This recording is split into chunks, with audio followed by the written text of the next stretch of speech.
Muy buenas noches, un gusto de saludar a la radio audiencia. Hoy empezamos un nuevo programa de Hablemos de Justicia. Esta noche vamos a estar aquí, con José Emilio Josami, quien les habla Eduardo Yugar, y la ausencia con aviso de Federico Medina, a quien mandamos un fuerte saludo y cariño, ya que ha sido papá hace unos muy poquitos días y bueno, tiene que cumplir con el cuidado del bebé.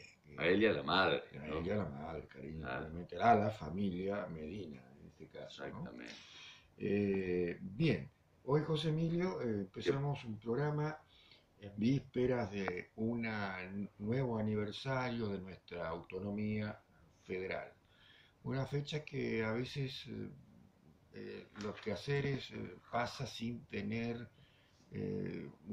mucha reflexión de todo lo que ello implica, una fecha tan importante que prácticamente ha constituido lo que es la provincia de Santiago del Estero dentro del contexto de la nación. Santiago del Estero ha sido una de las provincias originarias del país. Vamos a tener en cuenta que la Argentina, desde que se constituyó como nación, no contaba con la cantidad de provincias como lo cuenta actualmente. Muchas de ellas han ido apareciendo en provincias muy jóvenes, como podemos hablar de Chaco y Formosa, que antiguamente eran gobernaciones, eran estados nacionales, o las provincias de la Patagonia. Eh, por eso, cuando hablamos de la Constitución de 1853, hay hay unas 14, no quiero develarle, pero no más de 14 provincias que son las que son originarias, es decir, que son preexistentes a Estados Unidos, a la nación argentina. Por eso es el acuerdo de las provincias. Y esto ha llevado, al igual que pasa en Estados Unidos, a la Corte Norteamericana a decir que el federalismo, las provincias son entidades tan poderosas como la nación, porque sin ellas no existiría la nación en los poderes, y son entidades indestructibles, ¿no? Y Santiago del Estero ha sido una de estas entidades indestructibles que ha contribuido al nacimiento de nuestro querido país y que ha estado en todos los acuerdos preexistentes o tratados preexistentes que constituyeron la Unión Nacional, que el mismo preámbulo hace mención de sus enunciados, ¿no? Y esta es la importancia de celebrar nuestra autonomía, porque la nación argentina es producto de las delegaciones que estas provincias, que cumpliendo tratados preexistentes, coincidieron en conformar una nación, pero diciéndole, esta va a ser producto de las delegaciones de nuestras facultades, y habiéndose reservado otras que son propias de la nación, de las provincias, que nos hace hacer que seamos autónomas, que podamos tener nuestro sistema de gobierno propio, que podamos tener nuestras propias instituciones, siempre en orden a los enunciados de la Constitución Nacional, y también un sistema de legislación propia, y un sistema que es la legislación provincial, y un sistema judicial, que es la justicia ordinaria de la provincia, ¿no? En donde están delimitados en la Constitución las competencias y campos. Pero también es un acto importante porque es el que en esta provincia se ha acordado de que la máxima autoridad del Poder Ejecutivo, en este caso la gobernadora, la doctora Claudia Abdala de Zamora, va a concurrir a la legislatura provincial, que es el ente democrático por excelencia, están todas las representaciones, mayoría y minoría, a, a dar, a dar un mensaje en el que va a mencionar lo que ha hecho en el ejercicio próximo anterior, es decir, 2016, y lo que tiene proyectado desarrollar como actos de gobierno que obviamente muchos de ellos políticas de Estado y que incumbe a todos los poderes del Estado en lo que es este año 2017. Es un acto de trascendencia y uno de los actos democráticos más emblemáticos, así se quiere, porque en cierto modo están todos los poderes reunidos en donde es, digamos, el centro democrático como es la legislatura, ¿no?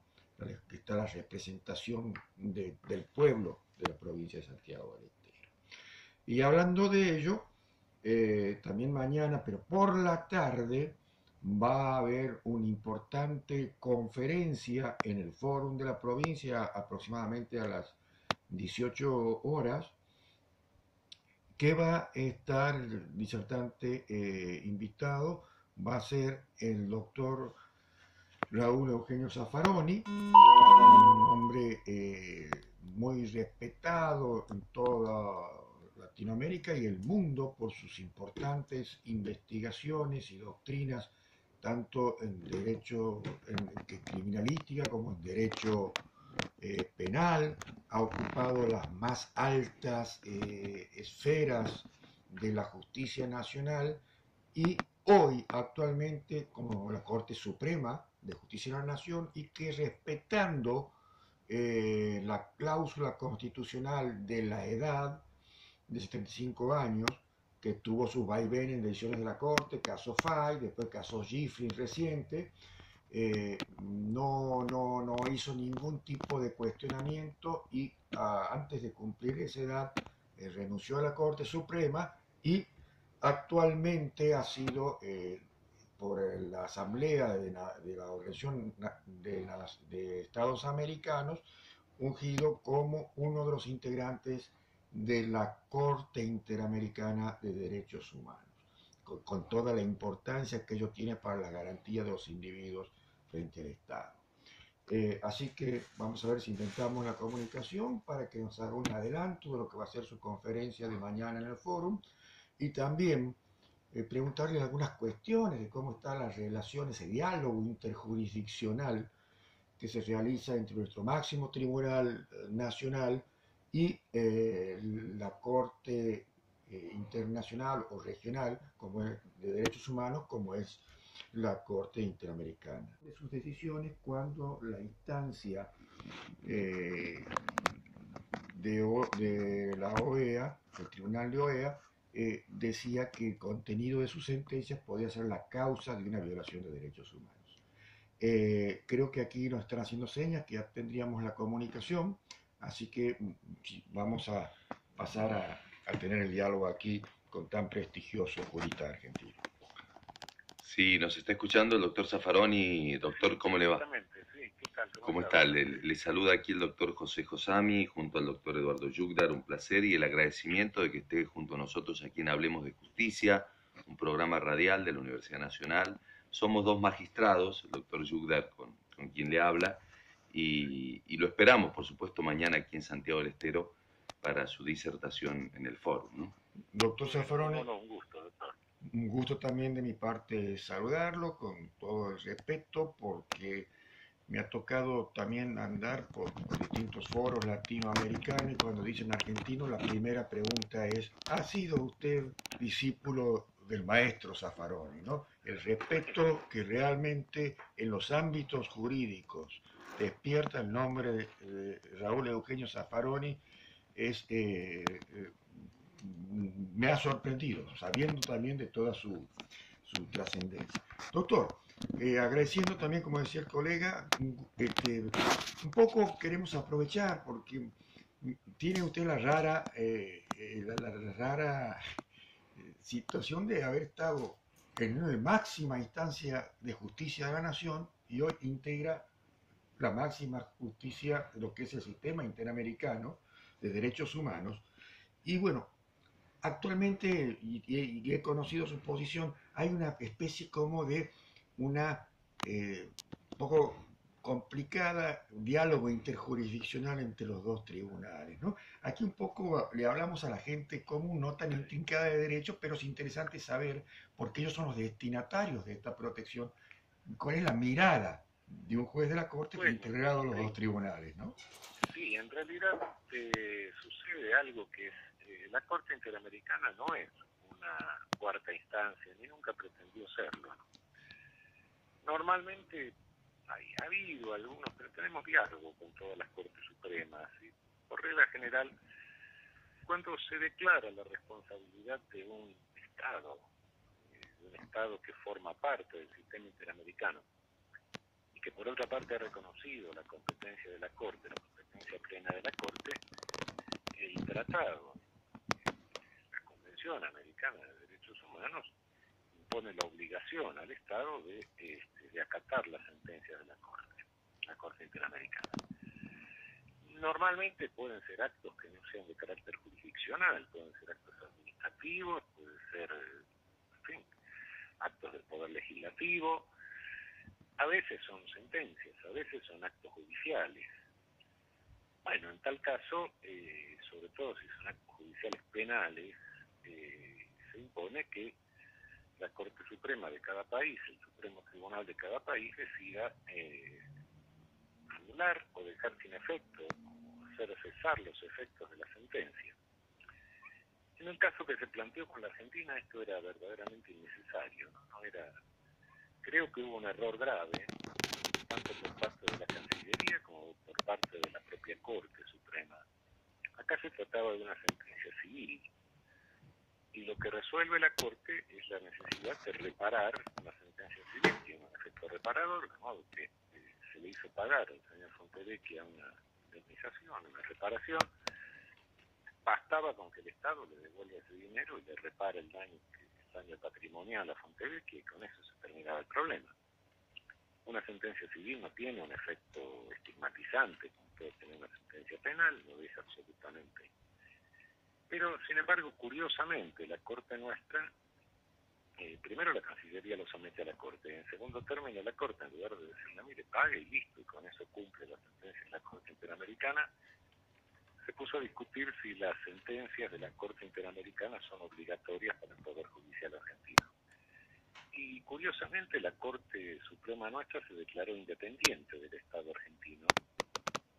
Es decir, dijo, bueno, nosotros no vamos a acatar porque somos la última instancia del país, y acatar esto, pese a que el tratado está en la Constitución, etcétera, eso sería renunciar a la última instancia que somos nosotros, y bueno, listo, declaró su independencia. En el caso esto no tiene mayor importancia porque, vuelvo a repetir, con que el Estado argentino repare a Fontevecchia, la sentencia de la Corte Interamericana está cumplida. Pero claro, queda este antecedente, ¿no? Este antecedente que puede generar una situación verdaderamente conflictiva en otros casos. Es muy raro porque de esta manera cambió la jurisprudencia anterior, y no solo por el voto de los dos jueces, de los dos ministros nuevos de la Corte, sino porque cambiaron su criterio dos ministros que venían suscribiendo la jurisprudencia anterior, que era una jurisprudencia modélica realmente en la región. Muchas veces el sistema interamericano mostró la jurisprudencia argentina como un modelo. Y bueno, esa es la situación. Espero que no se genere ningún conflicto con alguna otra sentencia donde sí sea necesario seguir la jurisprudencia anterior para acatar las decisiones de la Corte Interamericana. Claro, y ahí es donde un poco también es el desconcierto desde la Corte Suprema hacia abajo, ¿no? Que a veces tenemos que seguir, si bien no estamos los jueces, como en el caso de los superiores tribunales, obligados por legalmente o por una norma a acatarlos, a seguir las doctrinas de la Corte Suprema, pero si hay una obligación moral, un poco también en qué sentido vamos cuando había una jurisprudencia casi pacífica, sostenida pacífica por muchos años, ¿no? Sí, sí, sí. Doctor, un tema que a mí siempre no sé, me gusta mucho indagar sobre los derechos humanos. He sido muchas veces juez evaluador en concursos internacionales de derechos humanos, sobre todo vinculados a la Comisión Interamericana allí en Washington. Y siempre las grandes discusiones que hacemos cuando vamos allá es eh, la división, en cierto modo, de pensamiento que ha existido dentro del seno de la Corte Interamericana respecto a la judicialización directa de los derechos económicos, sociales y culturales. Sabemos una postura muy firme del juez Eduardo Ferrer MacGregor, pero un poco solitaria con respecto al resto y sobre los alcances del protocolo de San Salvador, ¿no? Sabemos también, conocemos su ideología, su paradigma, que usted, yo arriesgaría a decir que usted está más cerca de, por ejemplo, Ferrer MacGregor que Guido Grossi, por ejemplo, ¿o me equivoco? Sí, no, exactamente. Yo creo que los derechos que no son exigibles no son derechos, son reclamaciones.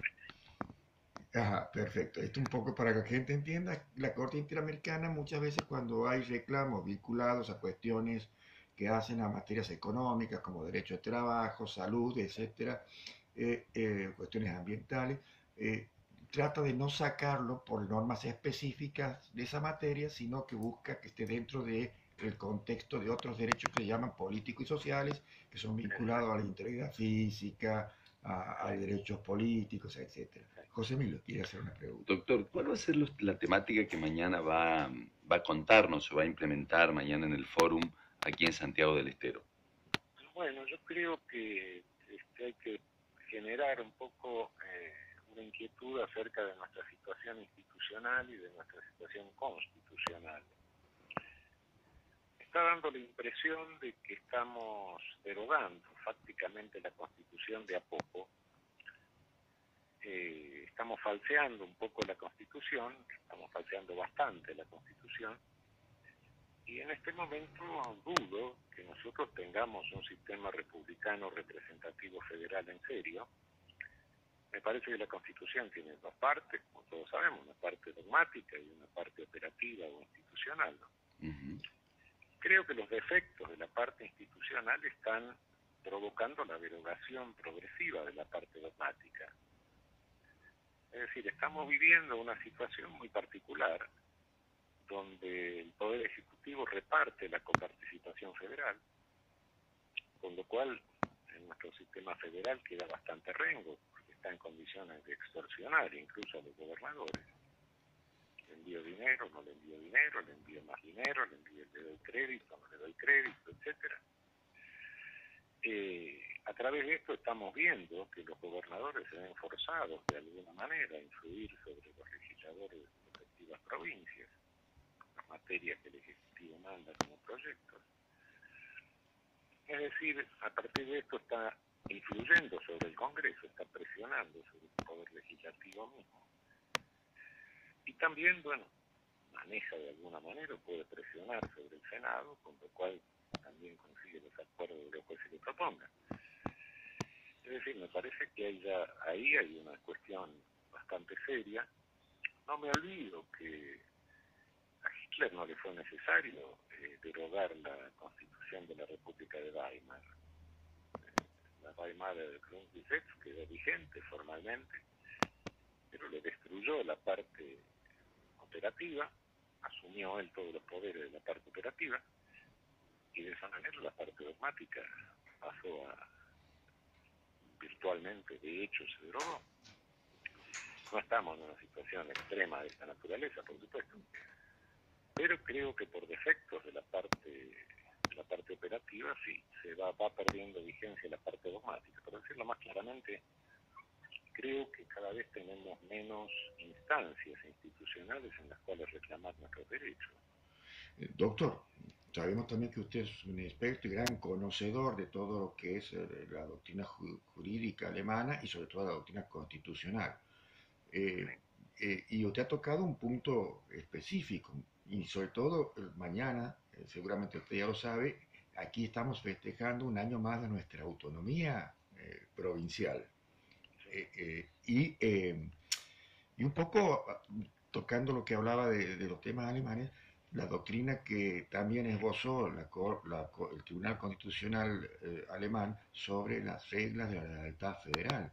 Y usted ha tocado un punto justo. Siempre las provincias hemos sufrido eh, que no se respete las delegaciones y todas las demás cuestiones que hacen a esa relación que los alemanes llamaban el Bunde y el Land, ¿no? Claro, Y, Sí, Creo que eso viene desde 1853 y 1870 con la segregación de Buenos Aires, etcétera. No hemos resuelto nunca ese problema, ¿no? Y en el 94 quedó en el aire, quedó a ser resuelto por una ley que requiere tantos acuerdos que va a ser imposible siempre sancionar esa ley. Es decir, venimos arrastrando ese problema desde hace unos 120 años, 160 años, quiero decir. Doctor, a propósito de una relación con eso, le quiero hacer tres preguntitas cortas así, que tienen que ver con la realidad que está pasando la Argentina judicialmente. Una es transferencia del Poder Judicial de la Nación a la Ciudad de Buenos Aires, tema. El otro tema que es candente en lo periodístico, caso Micaela y el tema de los registros de los violadores, y el tema del caso Aliberti con el famoso dolo eventual, que se aplica, no se aplica, por qué no se aplica, cuándo debiera aplicarse.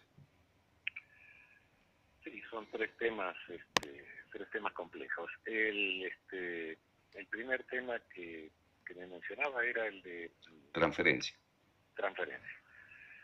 Realmente creo que la transferencia de alguna manera habría que hacerla, pero hay que tener mucho cuidado en algunas cosas que, bueno, primero y fundamental, el fuero laboral. Es decir, el fuero laboral federal no solo se ocupa de resolver las cuestiones laborales entre particulares, entre patronos y empleados, sino que el fuero laboral tiene decisiones de carácter gremial, de carácter sindical, etcétera, hoy plano nacional, y esas no se pueden transferir a la Ciudad de Buenos Aires. En segundo término, hay que tener cuidado porque no se pueden transferir los jueces directamente a la Ciudad de Buenos Aires, porque se le agregaría una causa de remoción que hoy no tienen, que es la posible intervención federal a la Ciudad de Buenos Aires. De modo que habría que transferirlos, pero habría que transferirlos conservándoles el estatus de jueces nacionales hasta que se extingan por jubilación o porque aceptan otro cargo, por renuncia, etcétera. En tercer lugar, creo que la Ciudad de Buenos Aires tampoco se le debe transferir, sería incorrecto transferirle todas las cuestiones civiles y mercantiles, sobre todo quiebras. Hay una gran cantidad de sociedades que tienen su sede en la Ciudad de Buenos Aires por ser capital de la República, pero que no tienen su principal asiento de actividad en la Ciudad de Buenos Aires. Entonces, cuidado, darle eso a los jueces locales de Buenos Aires me parece que no es correcto. El fuero penal económico tampoco se puede transferir todo porque tiene algunas competencias que son federales. Es decir, todos esos son algunos problemas que se plantean a la cuestión de transferencia que me parece que no están bien resueltos hasta ahora. Eso de ir transfiriendo juzgados a medida que los juzgados vayan quedando vacantes, me parece que eso va a ser un desorden que no es sano para la administración de justicia. Y sobre todo en el plano penal, bueno, transferir una competencia me parece que con un proceso en curso no es posible, no es admisible. En fin, creo que es algo muy complejo transferir eso. Y hecho así, por otra parte, tengo mis serias dudas sobre la conveniencia en el futuro acerca de que la justicia laboral siga siendo una justicia local. Brasil la tiene federalizada. Tiene el país dividido en regiones y la justicia laboral es federal. En fin, esas creo que son cosas institucionales que tendríamos que ir pensando un poco, ¿no? Segundo tema. Menudo tema que tiene muchas aristas, ¿no? Por supuesto. El problema del dolo eventual. Sí. El problema del dolo eventual es un problema gravísimo. En realidad en la doctrina alemana hay aproximadamente 14 teorías para distinguir el dolo directo del dolo eventual y sobre todo el dolo eventual de la culpa con representación. Todo eso nos da una idea del límite que pone esto. En el proyecto del año 2014 nosotros habíamos creado una culpa temeraria que no la inventamos nosotros, venía de Feuerbach y de Tejedor más o menos. Es decir, una culpa más grave para evitar el problema del dolo eventual en la medida en que fuera posible. Porque el dolo eventual, en definitiva, para las teorías más comunes, las que sostenemos, nuestros tratados, etcétera, y es una actitud íntima del sujeto. Él sabe la posibilidad del riesgo, él sabe que se corre ese riesgo, pero dice, no, yo no va a pasar nada porque lo voy a evitar. Y ¿Asume el riesgo? En el caso que dice no va a pasar nada, lo voy a evitar, es culpa. En el caso en que dice, bueno, ¿qué me importa? Si pasa mala suerte, ahí sería dolo eventual. Pero cuidado, esa es una disposición del ánimo del sujeto. Entonces, ¿qué estamos? ¿Condenando un ánimo? ¿Con un ánimo estamos convirtiendo la culpa en dolo? Es serio el asunto. Estamos haciendo un derecho penal de ánimo, simplemente, un derecho penal de actitud subjetiva, absolutamente de ánimo, ¿no? Algo que no incide en la voluntad, sino en el ánimo con que se hace, con que se ejerce esa voluntad. Y todo lo que sea derecho penal de ánimo es medio peligroso. Bueno, si es amigo es una cosa, si se tiene ánimo de enemigo es otra. En fin, por eso, para tratar de reducir el problema del dolo eventual, y hemos intentábamos resucitar la vieja figura de la culpa temeraria, una culpa más grave, ¿no? Que eso es un criterio objetivo. O sea, cualquier observador tercero puede decir, bueno, acá está corriendo un riesgo que es demasiado alto, ¿no? Ver una tentativa para limitar eso. Doctrinariamente es muy difícil hoy decir, bueno, qué es dolo eventual, qué es culpa con representación, ¿no? Y mucho más cuando directamente ni siquiera se tiene en cuenta la culpa con representación, sino se dice, debía haberse representado. No, debía haberse representado la culpa inconsciente, ¿no? Lo cual no significa que no sea una culpa menos grave, ¿no? Porque, bueno, quizás sea más grave el sujeto que se pudo representar y no se representó que el que se representó y confió en que no iba a suceder, ¿no? Claro. El otro es más inconsciente en una de esas, ¿no? Puede ser.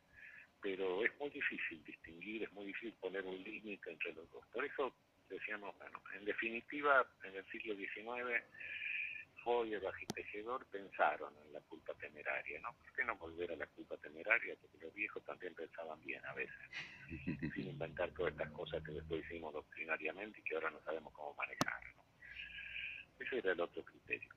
¿Es factible el registro de violadores? El problema de los violadores, del registro, etcétera, yo creo que no va a tener ningún efecto preventivo serio. Tenemos un serio problema grave, que hay un límite científico, que si pudiésemos determinar antes, ex ante, una característica psicopática, porque hubiese un fondo biológico, digamos, pero no lo tenemos. Entonces, ¿qué pensamos en el proyecto del 2014? Dijimos, bueno, ahí vamos a hacer una clasificación de infracciones, tampoco lo inventamos, estamos inventando la pólvora, en definitiva estamos perfeccionando el código Napoleón. Hay infracciones, hay delitos leves, hay delitos de gravedad media, hay delitos graves, y pongamos una categoría de criminalidad gravísima.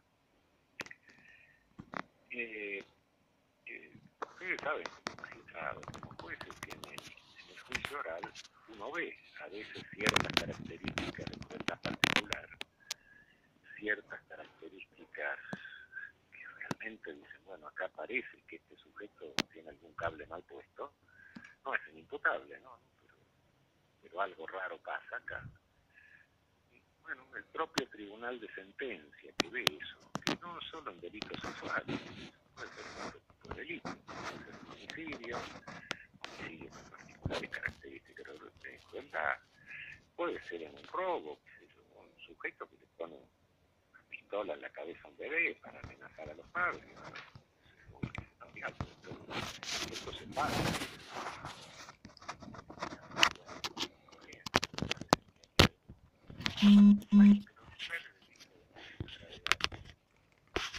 En ese caso ya el juez de ejecución penal tenga que tomar la medida, a ver si va a hacerse el cierre efectivo del sujeto o no, con vigencia para todo el país, así como el Código Penal, que no quede librado a leyes procesales, que no quede librado a disposiciones provinciales, sino en todo el país, así como está hoy el artículo 41, cuando exige que el conocimiento personal. En lugar de eso, decir, bueno, antes de eso hay que hacer un peritaje, en serio, con 3 peritos por lo menos. Después la legislación provincial lo podrá ampliar, etcétera, pero por lo menos 3 peritos, uno nombrado por el juez, otro nombrado por el fiscal y otro nombrado por la Universidad Nacional más próxima. Ya le viene eso mandado desde la sentencia al juez de ejecución. Peritajes en serio, digamos. Un peritaje requiere unas horas de trabajo con el paciente. Un peritaje requiere un estudio biográfico del paciente, no solo un corte transversal, sino un corte longitudinal, vital del sujeto existencial. Y un peritaje requiere una batería de test proyectivos donde salen áreas de descontrol sexual, áreas de descontrol de agresividad, etc.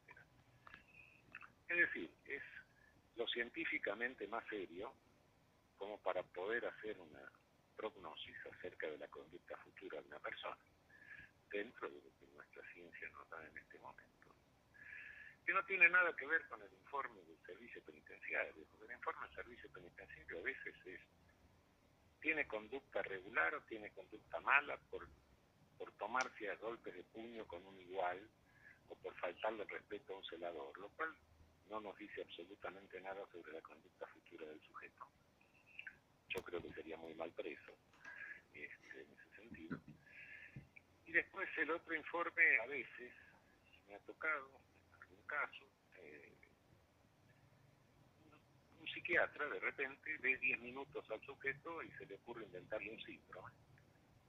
Y me ha tocado en juicio oral preguntarle al psiquiatra, bueno, usted en 10 minutos pudo hacer... Sí, doctor, me dice, porque esa es una impresión clínica que uno tiene. Nos explica poco qué es la impresión clínica. Y es como cuando usted reconoce un amigo. Es decir, el sujeto habla 10 minutos con el otro y llega a la conclusión de que no le compraría un auto usado, ¿no? Bueno, eso no tiene ninguna seriedad, eso es una irresponsabilidad. Entonces creo que la única solución que hay es esta, cuando se ven características particulares de crueldad, como pueden ser delitos sexuales, como pueden ser otros delitos, donde estas características llaman la atención, es casi de sentido común, que nos ha pasado como jueces a todos, mirá, decir, bueno, este tipo es un tal por cual, ¿no? Que esa sensación de tal por cual, que en definitiva es la misma sensación que tiene el psicólogo cuando se entrevista, y esa sensación de que puede tener las características de un comportamiento psicopático, bueno, son casos en que hay que declarar el máximo de gravedad criminal, y ya desde la sentencia, el juez de ejecución sabe que antes de hacer cesar el encierro, tiene que hacer un peritaje con esas condiciones. Y de esa manera se hubieran evitado estos hechos si no hubiera salido, claro, naturalmente, todo el escándalo que salió, todo el escándalo que se hizo, por culpa de un trepador político, y se interrumpió la discusión del proyecto, ni siquiera se mandó al legislativo. Creo que es la única solución atinada que puede haber, no prohibir la salida a todo el mundo, no hacer distinción por delitos, sino hacer distinción por esas características que el tribunal de sentencia las observa. Doctor, yo le voy a hacer mi última pregunta de carácter personal hacia el doctor Jugdar también en la parte filosófica. Yo sé que usted es un deportista, un gran nadador. A mí me apetece mucho el deporte, fui periodista deportivo muchos años en Buenos Aires también, en la empresa Torneos, y soy si se quiere, creador de alguna manera un proyecto de la justicia del deporte para nuestro país. Usted mencionó Brasil la tiene de carácter jurisdiccional y también está la posibilidad del arbitral. ¿Qué opinión le merece a usted esta posibilidad de una creación de la justicia del deporte en nuestro país? Yo creo que sería interesantísimo. Hay toda una cuestión respecto de esto que algún día tenemos que pensarla, ¿no? Hay una organización deportiva al margen de los estados y que incluso impone sanciones a quien apela a la jurisdicción nacional. Sí, todos los estatutos. Sí, todos los estatutos tienen esa cláusula que Es inconstitucional, ¿no? De alguna manera. Yo creo que es inconstitucional. ¿Qué es lo que está pasando? Sí, sí. Asociaciones privadas que no son ningún Estado le impiden a una persona que está haciendo una carrera, porque un deportista es un sujeto que hace una carrera, que vive de eso, no puede acudir a la justicia laboral, no puede hacer nada. Porque entonces lo inhabilitan, lo expulsan de la institución. Entonces ese problema algún día va a haber que resolverlo a nivel de organismo internacional, en algún momento. Hay que decir, bueno, ¿esto qué es? Porque no son instituciones públicas, son asociaciones civiles, en definitiva. No sé la forma jurídica que tienen, pero en definitiva eso no es una institución pública, no depende de ningún Estado, no depende de ninguna organización internacional. Son una organización que se juntaron, dijeron, bueno, nosotros nos mantenemos al margen de la justicia de los respectivos Estados. Eso es una verdadera anomalía jurídica. Doctor, y para ya terminar, porque hemos abusado del tiempo que nos ha entregado, años anteriores se escuchaba ya que estábamos, mañana va a ser una conversación de tipo constitucional, que Raúl Zaffaroni no ve con muy buenos ojos el presidencialismo unipersonal en cuanto a la conformación del Ejecutivo y busca más bien debilitar un poco ese amplio poder que tiene el primer mandatario nacional. Sigue dentro de ese contexto y si podría darnos el porqué sintéticamente, ¿no? Yo no tengo dudas de que un sistema parlamentario es mejor que un sistema presidencialista.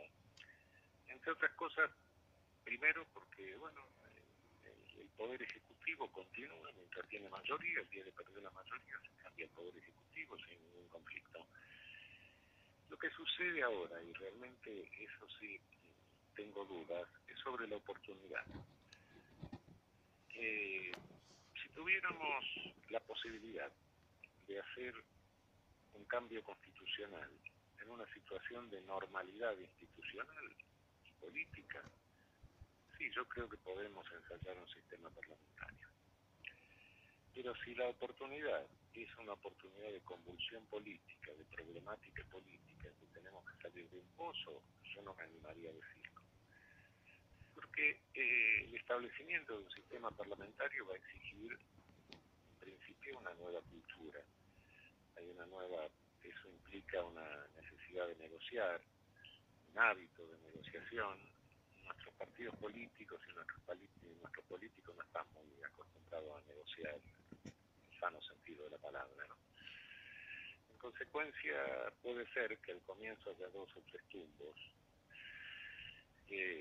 Alguna vez hablando esto con Néstor Kirchner me lo observó y sí, convinimos que al principio podía haber 2 o 3 tumbos hasta que se acostumbren un poco y hagan caer 2 o 3 gobiernos. Yo no sé si saliendo de una situación, depende de la situación, si tenemos que hacer una reforma constitucional un día, en una situación políticamente muy conflictiva, yo me animo a decir que pasemos de inmediato a un sistema parlamentario. Si lo tenemos que hacer en una situación de calma normal, usando un poco la razón y diciendo, bueno, es conveniente que nos pongamos a pensar en serio, sin que haya ninguna urgencia ni ninguna alteración, en tal caso sí lo pensaría. Pero es una cuestión de oportunidad lo que pienso. Creo que no en vano las grandes democracias del mundo son democracias parlamentarias, salvo Estados Unidos, y ya vemos lo que está pasando, ¿no? Correcto. De modo que, no, en ese sentido, en abstracto, creo que es superior a un sistema parlamentario. En concreto, depende de la circunstancia en que nosotros podamos hacer una reforma constitucional.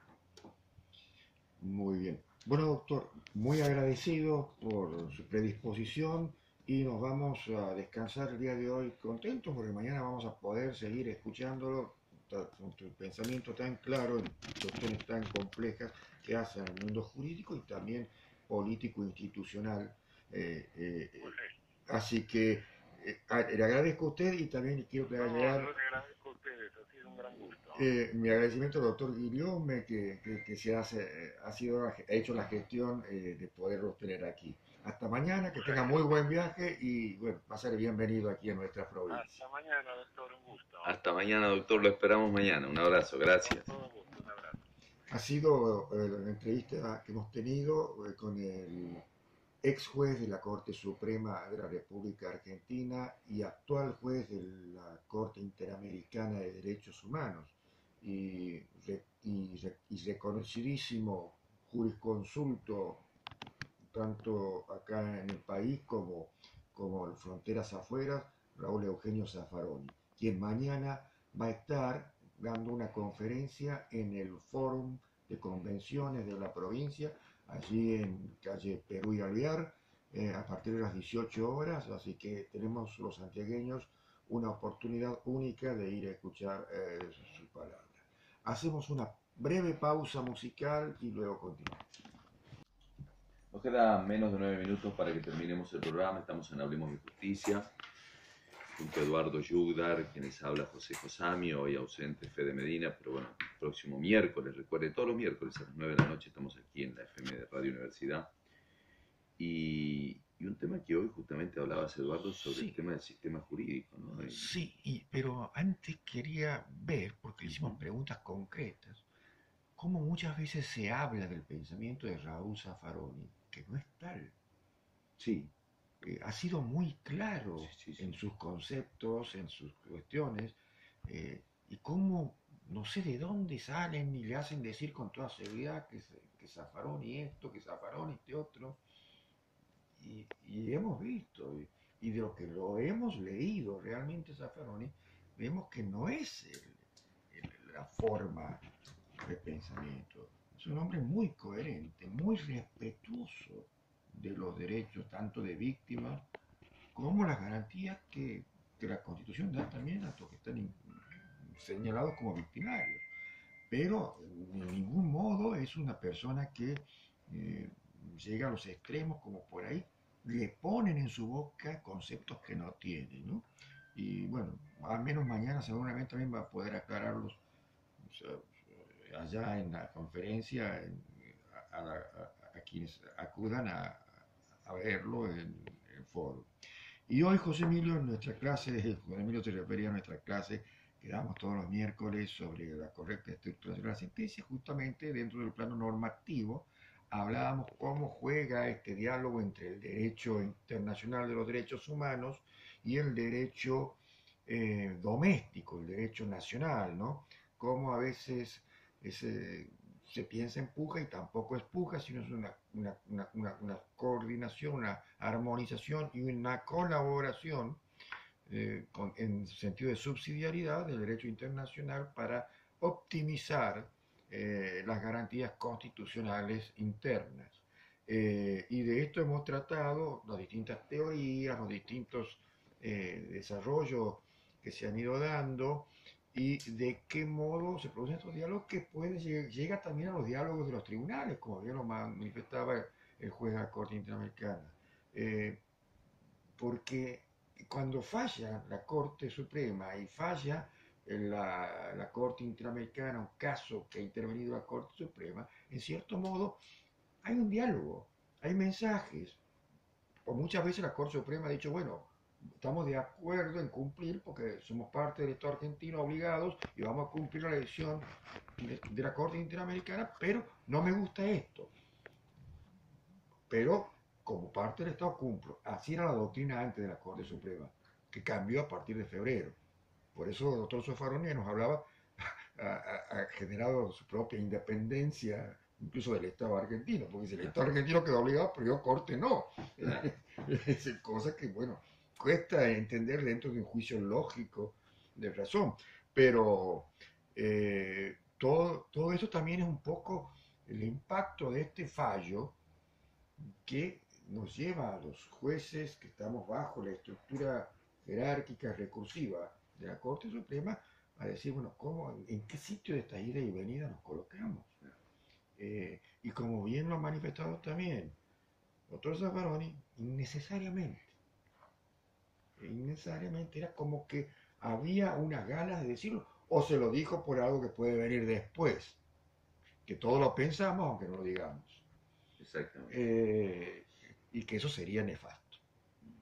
Hay mucho pensamiento lateral en él, me parece también muy inteligente, ¿no? De su parte. Uno no puede negar la inteligencia de Zaffaroni. Y como vos bien lo decías, es muy claro, pero yo intuyo, interpreto de ese pensamiento lateral que él por ahí va por afuera de lo que la mayoría de la población, como vos bien decías, por ahí se apresura en pensar o se apresura en juzgar. Y esas personas que tienen ese pensamiento lateral generalmente que son las más inteligentes, porque es como que reflexionan, razonan y siempre buscan otra salida, ¿no? Bueno, no, es una verdad, pero orgullo la formación que tiene el doctor Zaffaroni.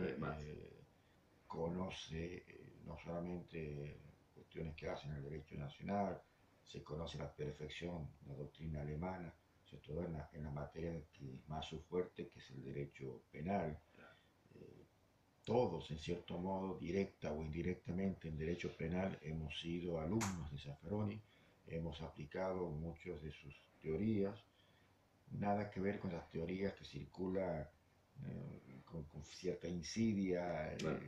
Quizás lo que se juzga es que él sí tiene un corazón, como toda persona tiene un corazón político, y quizás ahí es donde se descarga y se hace lo que se llama la falacia ad hominem, es decir, mato el pensamiento, no mato el pensamiento, pero mato o lo mato el pensamiento a través del mensajero, a través, ¿me entiendes? Sí, ataco al hombre para poder rebatir que sus teorías no sirven, pero en realidad no son con argumentos válidos de que son sus teorías.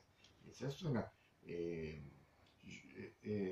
Schopenhauer en su famoso libro de la teoría de tener siempre la razón, así lo decía, y bueno, y el tiempo se nos fue, y seguiremos en otra oportunidad, y a recordar mañana 18 horas en el foro para escuchar al ministro de la Corte. A mí me hubiera gustado Interamericana. Preguntarle sobre las diferencias de dos grandes juristas penalistas como fueron Ricardo Núñez y Soler. Y bueno, tienes la oportunidad mañana, pues seguramente después de la conferencia va a haber un debate abierto. Seguramente. Mañana 18 horas entonces, Eduardo, en el fórum, habla el doctor Zaffaroni, realmente para no perderse la charla. Nos estamos viendo el próximo miércoles. Y feliz Día de la Autonomía para todos. Muy bien, nos vemos, buenas noches.